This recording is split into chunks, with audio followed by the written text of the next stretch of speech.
Terima kasih teman-teman mahasiswa. Selamat malam. Ini adalah video ajar kita untuk pertemuan keempat mengenai peramalan.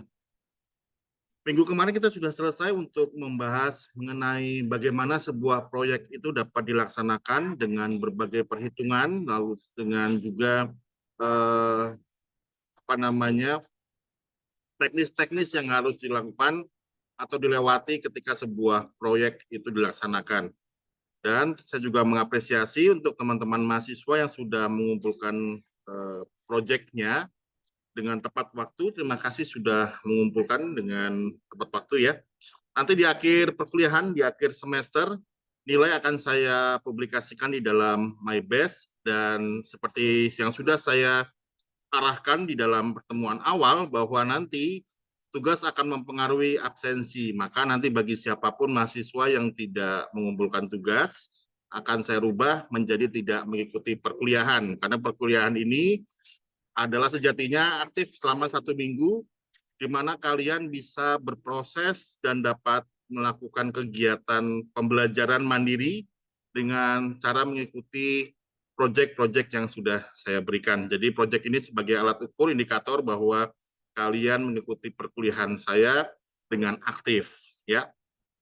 Baik, untuk pembahasan hari ini kita akan membahas mengenai peramalan, forecasting, ya. Jadi ini bukan materi alam gaib, tapi kita akan membahas mengenai peramalan, peramalan dari segi manajemen. Ya, ini akan berhubungan dengan bagaimana kita bisa mengantisipasi permasalahan atau mengantisipasi kendala yang ada.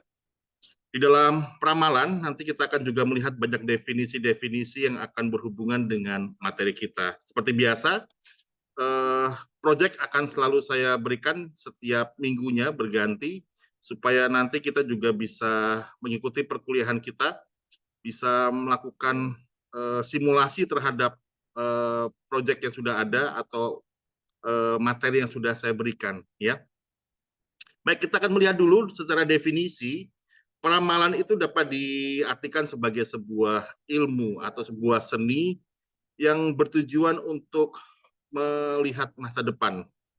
Jadi ini bukan sebagai ilmu klinik, tetapi secara saintis atau secara ilmiah dengan berbagai metode kita bisa memperkirakan kejadian-kejadian yang berhubungan dengan proyek-proyek yang sudah dibuat, termasuk strategi-strategi apa yang harus dilakukan. Sehingga bentuk dari peramalan ini adalah sebuah prediksi, ya, bagaimana suatu masa depan itu akan bisa dilihat. Sehingga ramalan adalah suatu situasi atau kondisi yang akan diperkirakan terjadi masa depan. Ya, kalau kita meramal pasti tentu saja yang kita lakukan adalah kejadian yang belum, ya.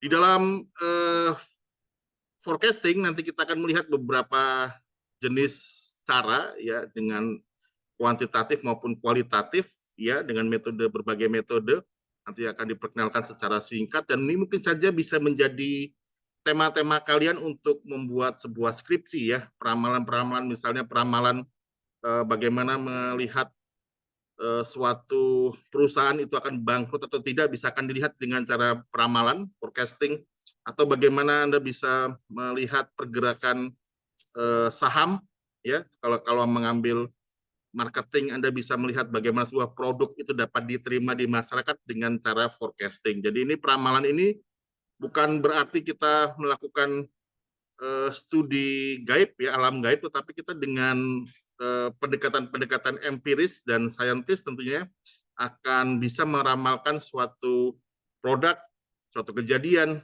bahkan juga bisa memprediksi apakah akan ada trouble di dalam sebuah project atau tidak. Sehingga bisa didefinisikan secara sederhana bahwa dalam manajemen strategi memang diperlukan sebuah forecasting atau peramalan, dan peramalan ini merupakan sebuah seni untuk memperkirakan kejadian di masa depan, ya. Jadi titik tolak dari kejadian ini adalah masa depan. Sehingga bisa disimpulkan bahwa peramalan merupakan sebuah analisa perhitungan. Tadi saya sudah sempat menyinggung bahwa ini dengan pendekatan ilmiah, maka peramalan adalah suatu teknik analisa perhitungan dengan pendekatan kualitatif maupun kuantitatif, sehingga bisa memperkirakan kejadian masa depan itu dengan referensi data-data yang sudah ada. Misalnya apa data-data itu? Misalnya pergerakan saham ya, pergerakan keuangan, atau mungkin juga data sekunder lainnya seperti apa namanya, bisa saja dari persepsi konsumen mengenai suatu produk, ya bisa diterima atau tidak. Nah, ini semua bisa digunakan menjadi dasar untuk meramalkan suatu kondisi, suatu produk misalnya, suatu proyek misalnya, sehingga kita bisa mengantisipasi hal-hal buruk ya di dalam sebuah proyek ya atau suatu produksi. Sekali lagi bahwa peramalan ini bisa diartikan sebagai suatu seni atau suatu ilmu ya, ilmu secara saintis, bukan sebagai ilmu gaib dengan pendekatan-pendekatan ilmiah, dengan metode-metode ilmiah seperti pendekatan kuanti ataupun kualitatif. Tujuannya memperkirakan kejadian di masa depan. Dan itu semua dilakukan dengan cara melihat referensi data-data yang sudah ada. Ya, jadi kita bisa meramalkan sesuatu dengan melihat data-data sekunder terhadap suatu barang atau suatu benda atau suatu produksi atau mungkin juga suatu proyek. Ya. Nah, kita bisa mendefinisikan ini menurut beberapa para ahli. Ya, kalau kita membaca di dalam slide kalian ada banyak sekali definisi-definisi yang bisa kita baca ya. Seperti Nasution dan Prasetyawan mengatakan ada sebuah proses memperkirakan berapa kebutuhan di masa datang, kebutuhan dalam ukuran kualitas, kuantitas, waktu dan lokasi yang dibutuhkan dalam rangka memenuhi permintaan barang atau jasa. Nah, tadi saya sudah sempat menyinggung juga ya, bagaimana suatu barang atau produk itu bisa diterima di dalam masyarakat.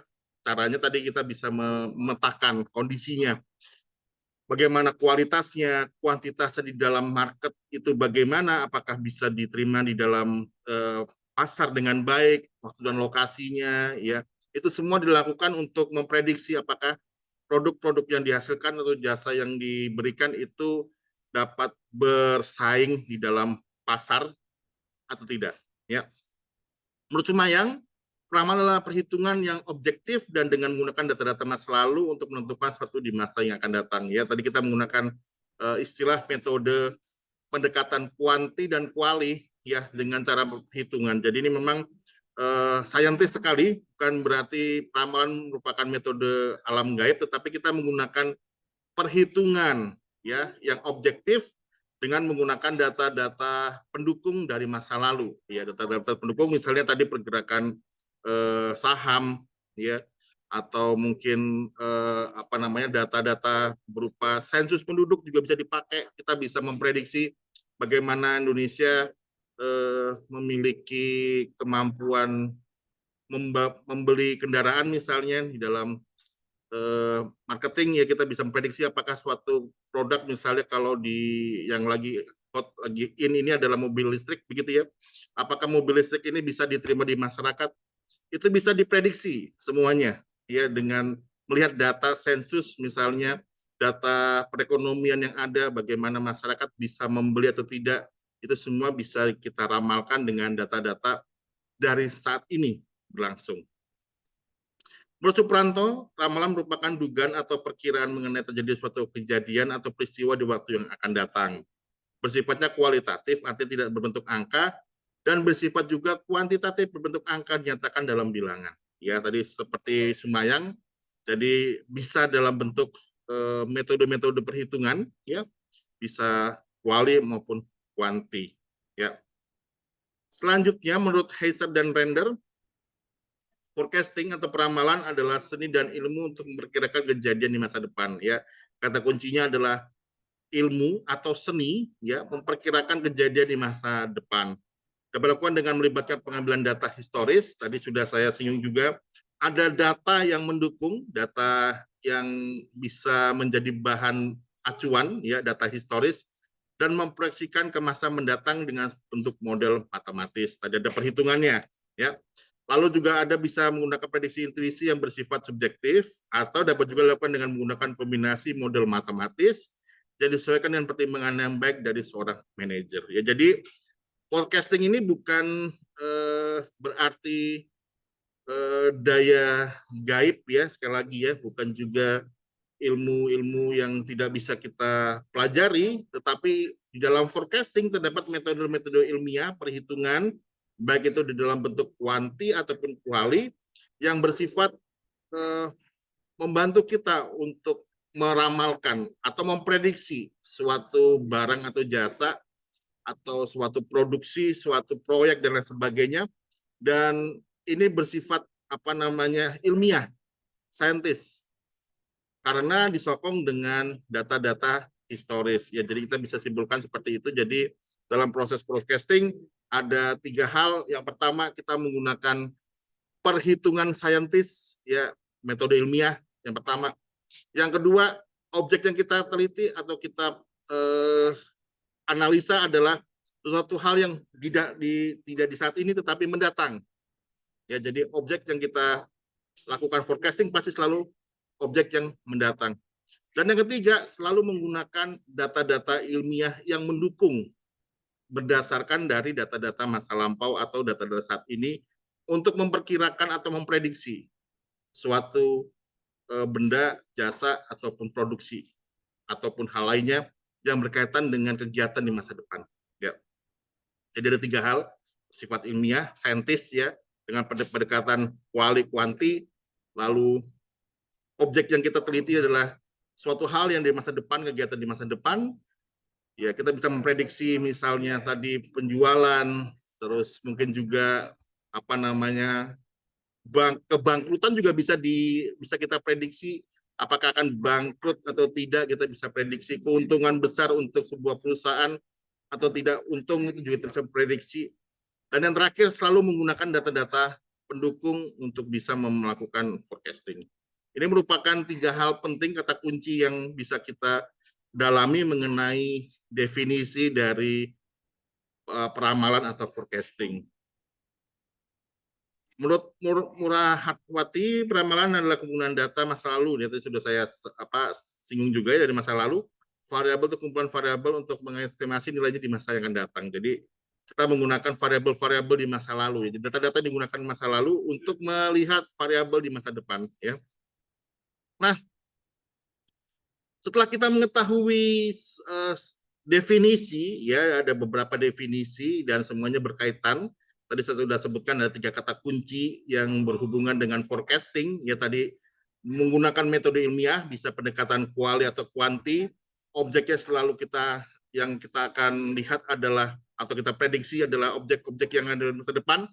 Lalu yang terakhir kita selalu menggunakan data-data saat ini atau data-data masa lalu untuk mendukung atau untuk membantu kita untuk memprediksi. Nah, dari 3 kata kunci tersebut kita bisa mengetahui tujuan dari peramalan.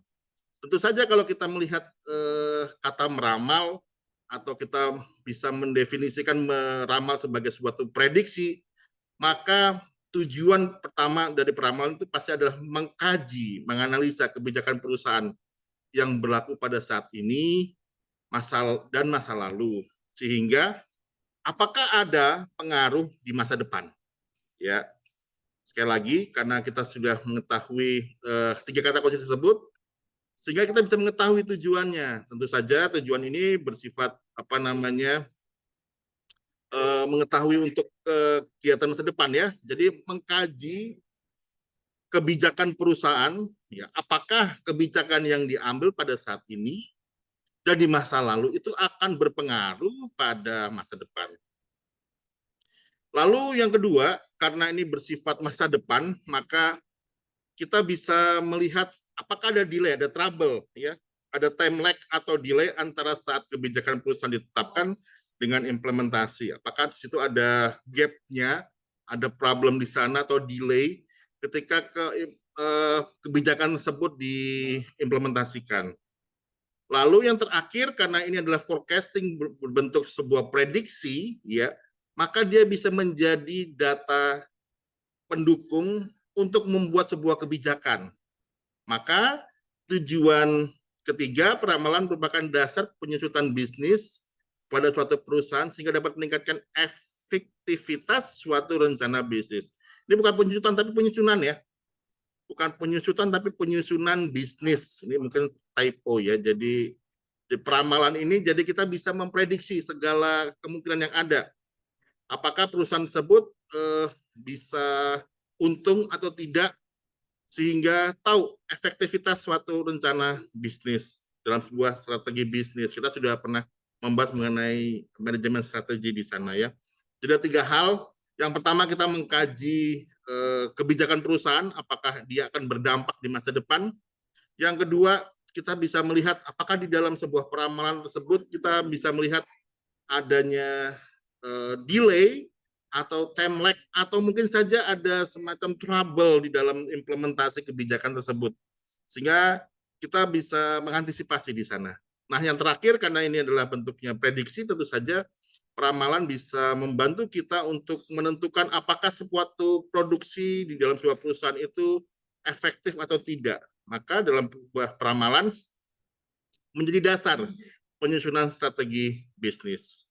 Ya, ini merupakan 3 tujuan yang bisa dilakukan di dalam forecasting, apalagi berhubungan dengan manajemen dan perekonomian ya, manajemen ekonomi. Nah, ada beberapa jenisnya. Kalau kita melihat dari durasi, ya kita melihat dari sebuah durasi prediksi yang akan dilakukan. Jadi kita bisa melihat jenis-jenisnya. Ada yang jangka panjang, jangka menengah, dan jangka pendek. Ini durasinya, durasi dari proses meramalkan serta data-data yang digunakan.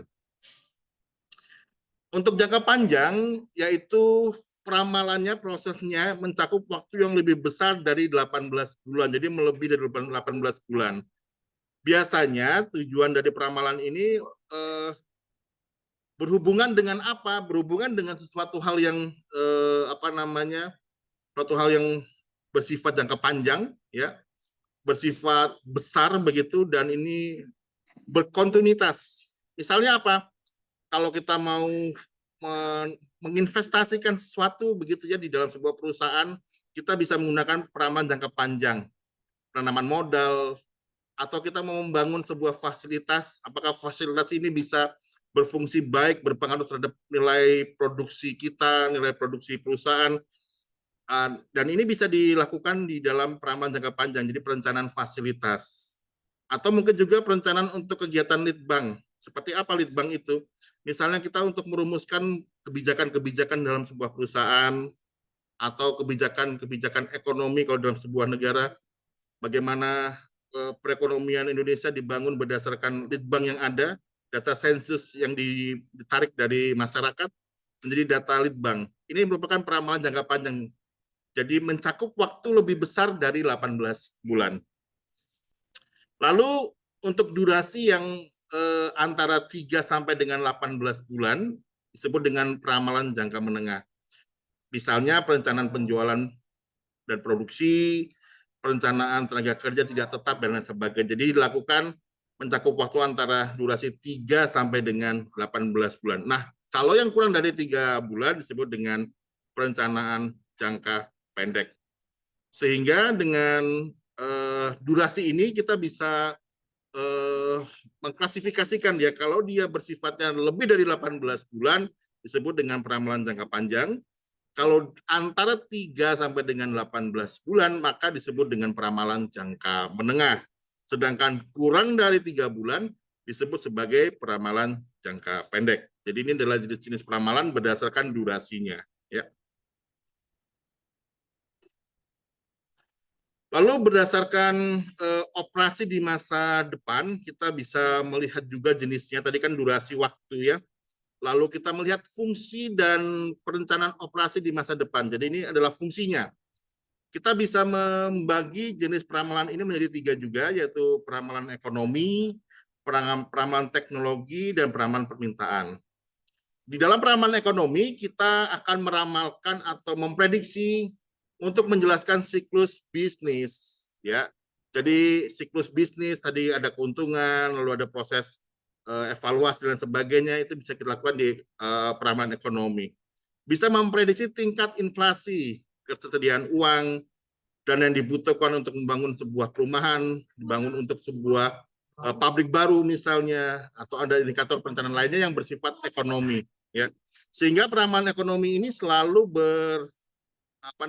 bersumber dari data-data perusahaan, ya, data-data di masyarakat yang berkaitan dengan nilai ekonomi, ya.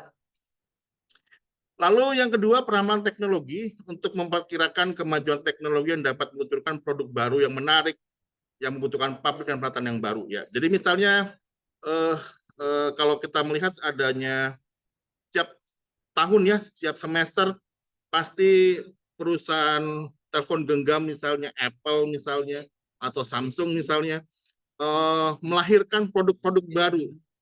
Dia melakukan juga peramalan teknologi sehingga bisa diprediksi kebutuhan masyarakat mengenai teknologi baru seperti apa.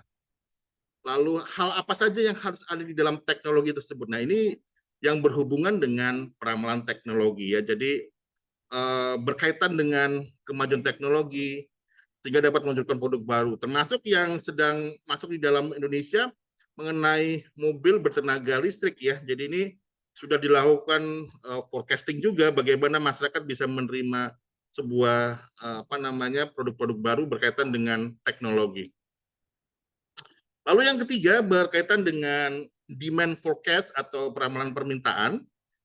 Jadi proyeksi permintaan untuk produk atau layanan perusahaan, sehingga proyeksi permintaan untuk produk atau layanan ini bisa kita prediksi, ya.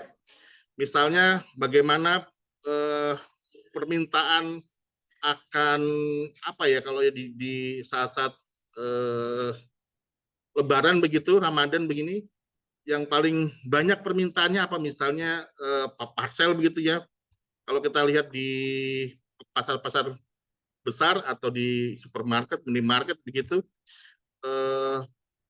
produksi-produksi makanan begitu sudah mulai meningkat mereka. Ada yang di dalam tempat yang menarik begitu. Nah, mereka bisa meramalkan ini, kebutuhan-kebutuhan ini.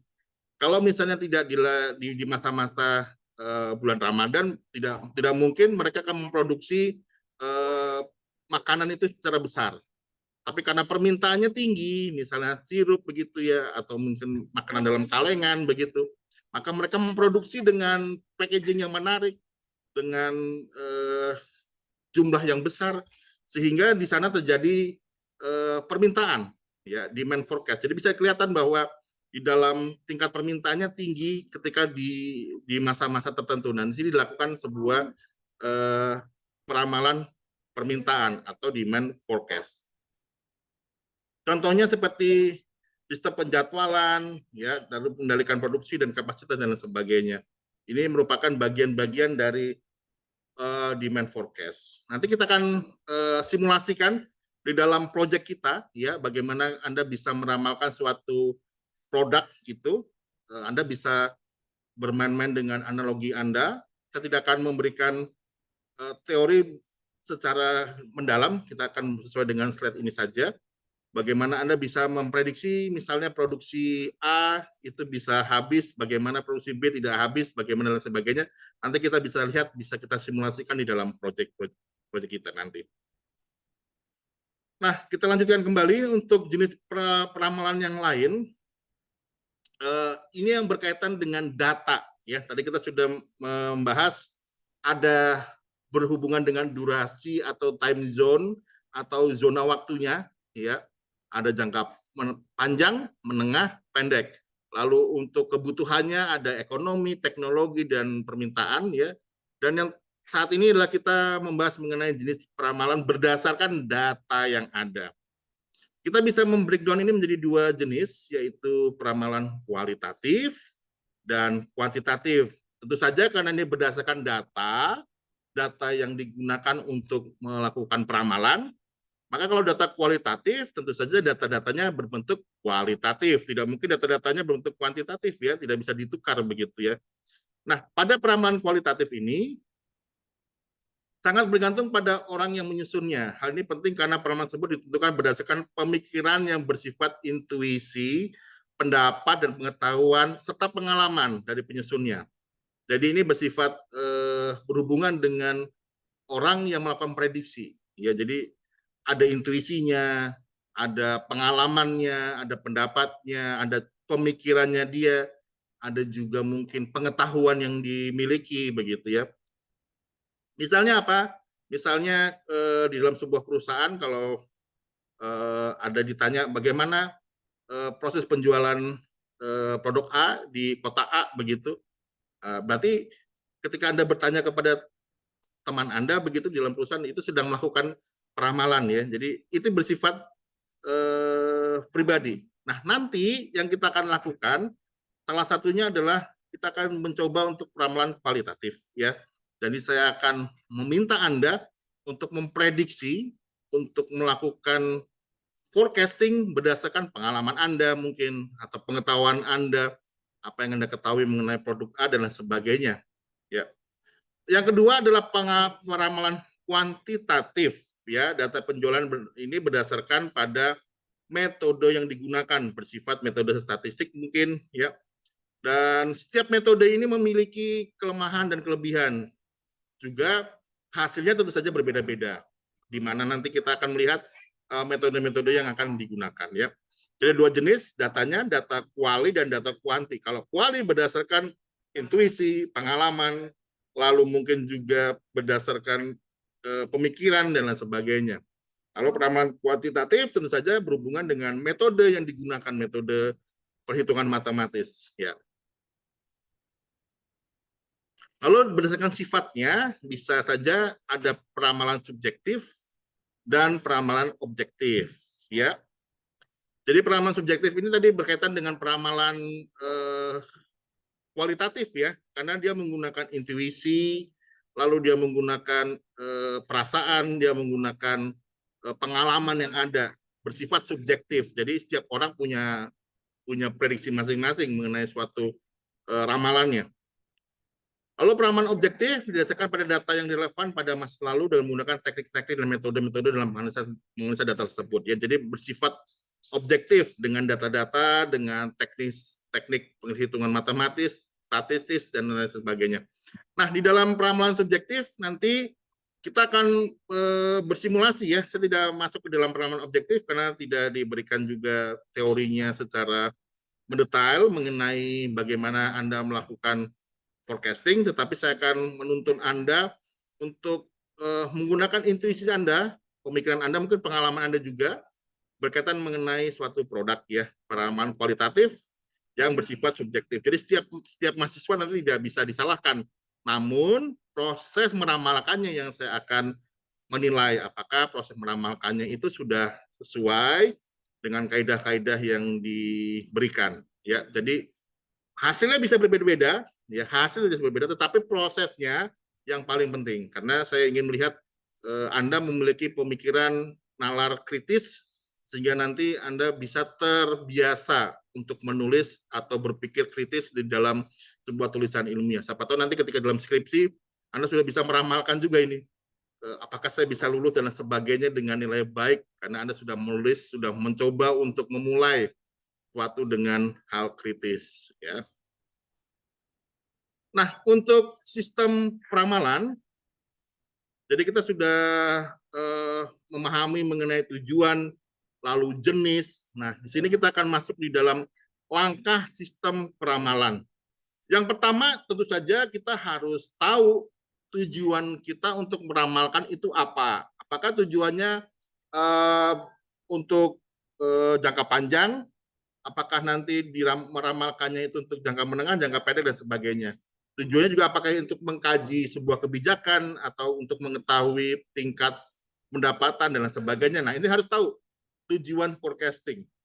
Lalu memilih unsur apa yang akan diramal. Misalnya unsur itu seperti, misalnya kita mau fokus saja nih, saya mau meramalkan apakah produk A ini bisa terjual dengan baik. Apakah nanti masyarakat bisa membeli, bisa menerima produk tersebut. Nah, ini kan unsur-unsur yang bisa diramalkan. Misalnya unsur pendapatan, unsur keterjangkauan ekonomi, unsur penerimaan konsumen, terus persepsi masyarakat dan sebagainya. Nah, ini adalah unsur-unsur yang harus kita tentukan dari awal sehingga nanti ketika kita meramalkan dengan data tersebut itu menjadi batu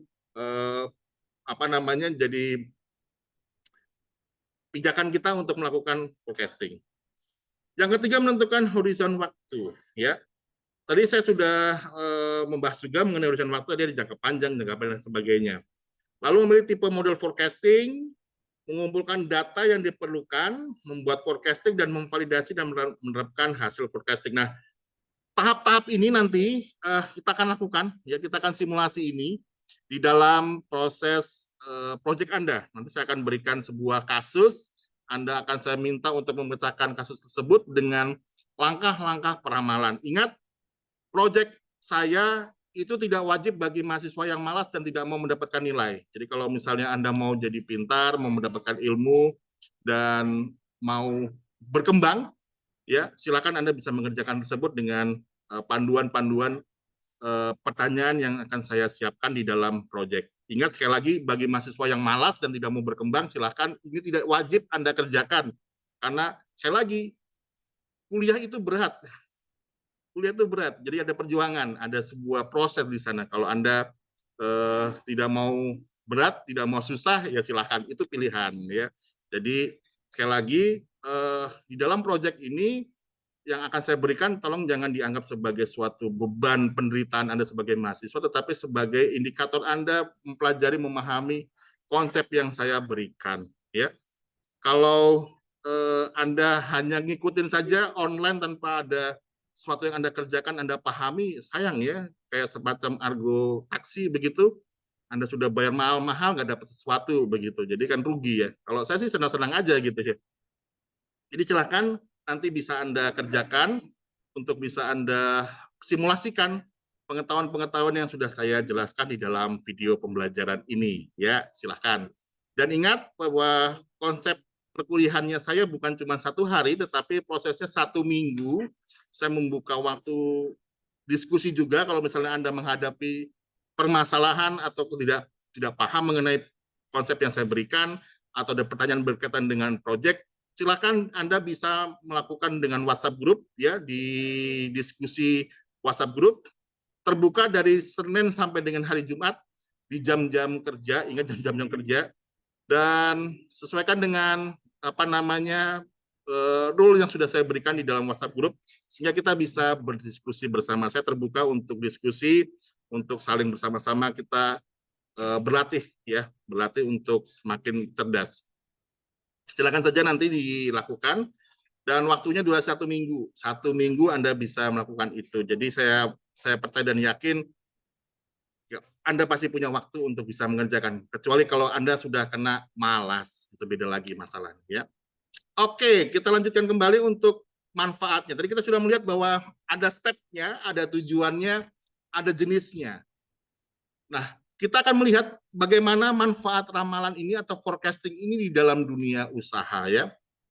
Kalau kita berbicara mengenai forecasting, pasti akan berbicara mengenai masa depan.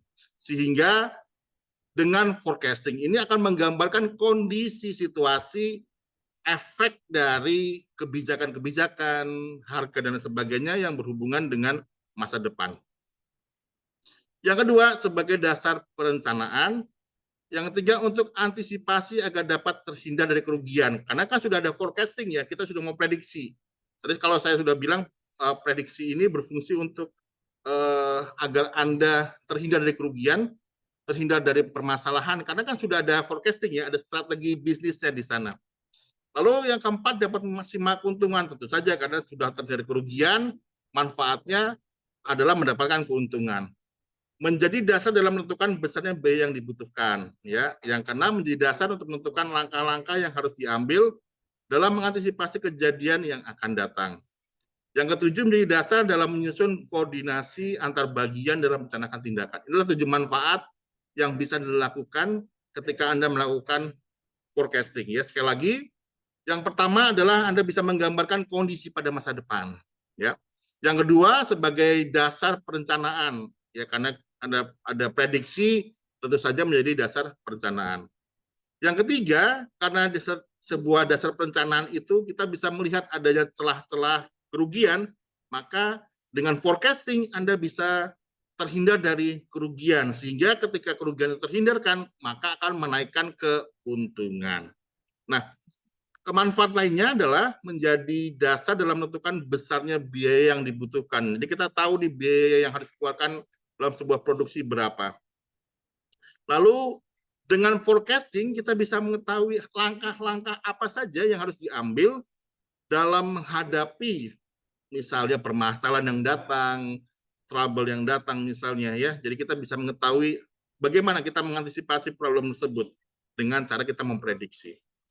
Yang ketujuh menjadi dasar dalam menyusun koordinasi antar bagian dalam merencanakan tindakan. Ini merupakan 7 manfaat dari ramalan ya. Kalau untuk pendekatan tadi kita sudah sempat menjelaskan juga tadi ada kualitatif dan kuantitatif ya. Kalau kualitatif selalu kita akan menggunakan pendekatan atau faktor-faktor intuisi, emosi, atau pengalaman pribadi dari seorang ya. Jadi dia sifatnya berdasarkan intuisi atau pengalaman atau mungkin juga pengetahuan. Kalau dia kuanti menggunakan model-model pendekatan matematis ataupun juga secara perhitungan-perhitungan ya. Dan ini beragam jenisnya, tergantung nanti Anda mau menggunakan yang mana. Ya, jadi bermacam-macam modelnya dan ini juga menghasilkan hasil yang bermacam-macam pula. Jadi ada model nanti kita lihat modelnya ya. Jadi menggunakan model pendekatan matematis dan mungkin juga ada pendekatan statistiknya juga, ada statistikanya juga dari data-data yang bersumber dari data-data masa lalu. Ya. Nah, kita akan melihat jenisnya ya. Dalam metode kuantitatif ada 2 kelompok, time series dan sebab akibat ya. Kalau time series ini merupakan rangkaian waktu ya, rangkaian waktu. Ini menarik sekali kalau menjadikan kajian Anda dalam skripsi ya. Ini saya menyodorkan saran bagi Anda. Kalau Anda tertarik, Anda bisa menghubungi saya juga untuk bisa konsultasi mengenai time series, karena salah satu penelitian saya berhubungan dengan time series ya. Jadi metode ini berhubungan dengan metode tangan bebas, semi average, moving average, dan exponential smoothing ya. Lalu metode sebab akibat, simple regression dan multiple regression. Ini adalah metode-metode yang digunakan di dalam metode kuantitatif. Sekali lagi ada 2 jenis metode kuantitatif, yaitu time series, ini berhubungan dengan durasi waktu, ya, dengan angka tahunan begitu. Yang kedua adalah metode sebab akibat, ya, simple regression dan multiple regression, dan semuanya ini menggunakan pendekatan-pendekatan matematis maupun statistika, ya. Itu saja untuk hari ini. Jadi nanti Anda bisa langsung melihat ke MyBase. Sekali lagi, silakan Anda bisa melihat MyBase sebagai rangkuman penutup untuk perkuliahan kita pada malam hari ini. Dalam forecasting kita, jadi kita sudah melihat ada definisi-definisi yang ada, dan sekali lagi ingat, forecasting itu ada 3 hal, ya. 3 hal yang mau dilihat, selalu berkaitan dengan metode ilmiah. Selalu berkaitan dengan metode ilmiah. Entah itu dalam bentuk pendekatan kuantitatif atau kualitatif. Yang kedua, forecasting ini selalu objeknya adalah masa depan. Ya, kegiatan aktivitas dalam masa depan. Entah itu dalam bentuk kebijakan yang dirumuskan, efeknya bagaimana, impact-nya bagaimana, barang produksi jasa dan lain sebagainya yang akan dipasarkan, ya akan dipasarkan dalam uji pasar misalnya, kita akan mau menguji barang tersebut diterima atau tidak menggunakan prediksi seperti ini. Yang terakhir selalu menggunakan data-data, ya, informasi-informasi yang berkaitan dengan suatu hal yang berhubungan dengan objek yang akan kita prediksi dari saat ini ataupun masa lalu. Misalnya apa? Data perekonomian, ya, sensus penduduk, data pendapatan dan lain sebagainya. Dan merupakan 3 kata kunci yang berhubungan dengan forecasting. Nah, di dalam forecasting tadi kita sudah membahas juga mengenai tujuan, ya. Lalu jenis-jenis peramalannya ada berhubungan dengan waktu, zona waktu, ya. Lalu berhubungan dengan jenis data, ya. Lalu juga berhubungan dengan fungsi, ya. Ini merupakan jenis-jenis peramalan. Sedangkan stepnya ada 7, nanti kita akan simulasikan step di dalam peramalan. Ya, itu saja ringkasan dari materi saya untuk hari ini. Jadi sekali lagi silakan nanti bisa melihat di dalam MyBase untuk proyek yang bisa Anda lakukan. Ya, untuk tugas bagian pertama seperti biasa saya akan bacakan soalnya, lalu Anda kerjakan, Anda jawab, Anda rekam seperti ini, ya. Anda rekam seperti saya dengan ada wajahnya seperti ini, lalu Anda gunakan PowerPoint, Anda bacakan juga soalnya dan Anda bacakan juga jawabannya seperti arahan yang saya sudah buat, ya. Soal nomor 1 untuk bagian pertama, part A. Bagian kedua dan bagian ketiga ada di dalam MyBase, ya. Bagian kedua dan ketiga ada di dalam MyBase. Nomor 1, suatu situasi atau kondisi yang akan diperkirakan,